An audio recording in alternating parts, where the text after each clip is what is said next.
교토 상공회의소에서 마츠시다 전기회사 CEO 마츠시다 고노스케의 강연회가 열렸습니다. 강연이 끝나고 질의응답 시간에 한 사람이 물었습니다. 중소기업의 경우 우선 무엇부터 시작해야 할지 막막할 때가 많습니다. 한마디 조언해 주시기 바랍니다. 그러자 고노스케는 이렇게 답했습니다. 간단합니다. 우선 그것을 원해야 합니다. 이 말에 300명이 넘는 경영자들이 웃음을 터뜨렸습니다. 모두 농담이라고 생각했던 것이죠. 하지만 이 대답에 날벼락을 맞은 듯 충격을 받은 한 작은 회사에 젊은 사장이 있었습니다. 그의 이름은 이나모리 가지오.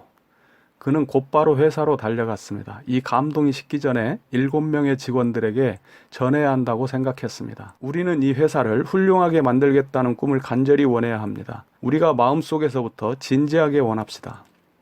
당시 교세라라는 작은 회사의 28세 사장 이나모리 가즈오는 회사를 크게 키우겠다는 강렬한 소망을 품었습니다. 훗날 교세라는 세계 세라믹 시장의 70%를 장악하는 최고의 회사로 성장했습니다. 꿈은 씨앗과 같습니다. 한때 TV 드라마 정도전에서 요동 정벌 계획을 불가능한 몽상이라며 비웃는 이방원에게 밥버러지를 면하고 싶으면 불가능한 꿈 하나 정도는 품고 살라던 정도전의 충고가 화제가 된 적이 있었습니다. 불가능한 꿈, 대담한 목표는 그 자체로 힘을 발휘합니다. 사람들의 관심을 불러일으키고 도전 정신에 불을 붙이며 주변의 협력을 이끌어냅니다. 테슬라 창업자 앨런 머스크는 2025년까지 화성에 사람을 보내고 궁극적으로 화성을 지구의 식민지로 건설하겠다는 꿈을 꾸고 있습니다. 전기자동차는 꿈을 이루는 수단 중 하나일 뿐이라는 것이죠.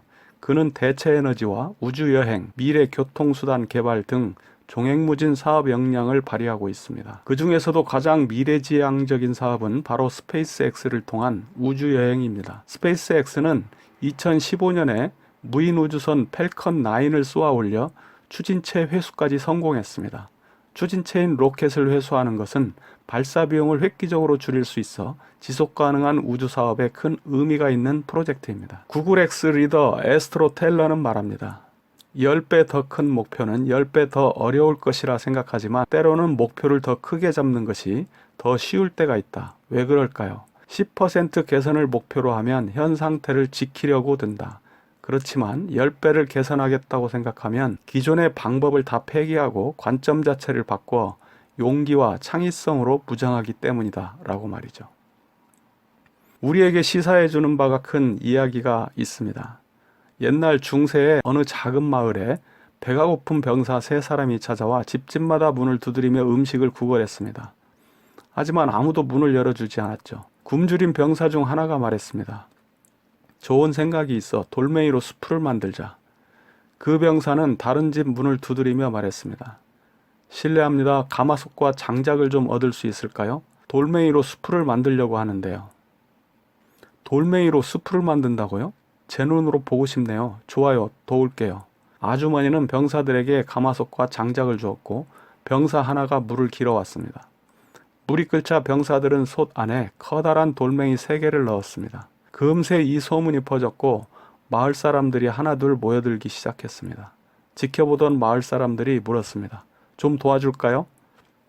네, 감자가 몇 개 있다면 돌멩이 수프가 더 훌륭해질 텐데요. 그러자 그 사람이 얼른 달려가 감자를 몇 개 가져와서는 돌멩이가 끓고 있는 솥에 넣었습니다.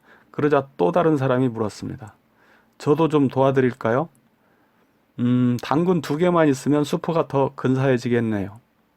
그러자 그 사람이 당근을 가져왔습니다. 곧이어 다른 사람들도 닭고기, 보리, 마늘, 채소를 가져와 넣기 시작했습니다. 얼마 후 병사 하나가 외쳤습니다. 다 됐어요.